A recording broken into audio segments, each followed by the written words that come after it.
It's January 1933 in Berlin. The Reichstag is tense, filled with old-school conservatives and rising Nazis with smirks that don't match German winter's cold.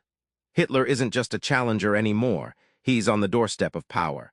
But how did a democracy teeter so close to collapse without a single shot fired?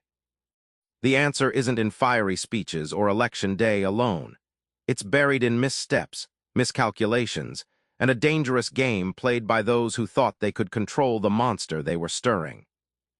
To understand the fall, you've got to see the shaky ground the Weimar Republic stood on. Democracy here was a newborn in a storm, vulnerable to every hit and tremble from inside and out. After the First World War, Germany's new democracy, the Weimar Republic, was born from defeat and humiliation. Leaders like Friedrich Ebert tried to steer this fragile vessel, but hyperinflation, reparations, and war guilt created chaos. The very idea of democracy was associated with failure, opening doors for radicals who promised strength and order instead. Imagine trying to build a sandcastle right on a beach where the tides never stop coming in. Political parties fragmented, coalitions crumbled, and public faith slipped away. Extremist groups from both left and right seized this instability like vultures, offering quick fixes and blaming scapegoats, poisoning the political environment. The Treaty of Versailles loomed like a heavy shadow, embedding resentment deep into the German psyche. This wasn't just an economic blow, it shattered trust in leadership and democratic processes. That bitterness was the seedbed for Hitler's rise, but not because he offered democracy's collapse, because others failed to defend it. Here's where the plot thickens, the conservative politicians who thought they could tame Hitler by bringing him inside the system. Spoiler, it backfires big time. Hindenburg, Papen, and other conservative heavyweights believed they could control Hitler. They thought, he'll be our puppet. In January 1933, they backroom bargained to make Hitler chancellor in a coalition, convinced their established networks could rein him in. But Hitler wasn't a marionette. He was a firestarter eyeing the entire stage. This strategy is like trying to cage a hungry tiger with a thread.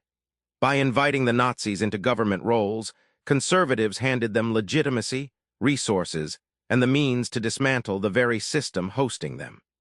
The Nazis exploited this openness to rig laws, silence opposition, and build a police state, all while wearing democracy's cloak. The unexpected twist: the power players became trapped by their own plan. Once Hitler was in office, their leverage evaporated. Instead of controlling Hitler, they became sideline spectators to their own democracy's destruction, proof that gambling with authoritarian forces rarely ends well. You might think elections ended it, Hitler won fair and square. But the truth spins deeper. Democracy's death was a slow bleed, stitched by legal twists and silent apathy. Hitler never won an outright majority in the Reichstag. His rise was a process, gradual but relentless. Even after January 1933, Nazis were a minority.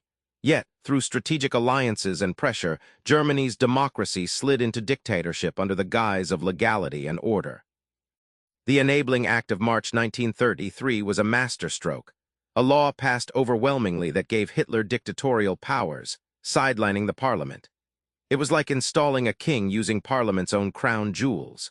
Manipulation of laws, not guns or brute force alone, cemented the Nazi regime.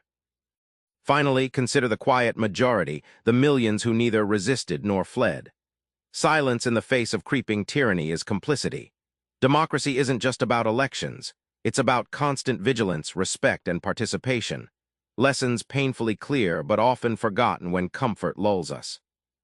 Remember that Berlin winter in 1933, those tense halls and secret deals. Democracy didn't crash in a day. It was worn down by mistakes, false trust, and silence. Your takeaway: democracy isn't a spectator sport. It demands your attention, your voice, and above all, respect. Next time you see power being handed off, ask, who really holds the reins? Try noticing the signs early, because history doesn't have to repeat itself. Subscribe for more book summaries like this one.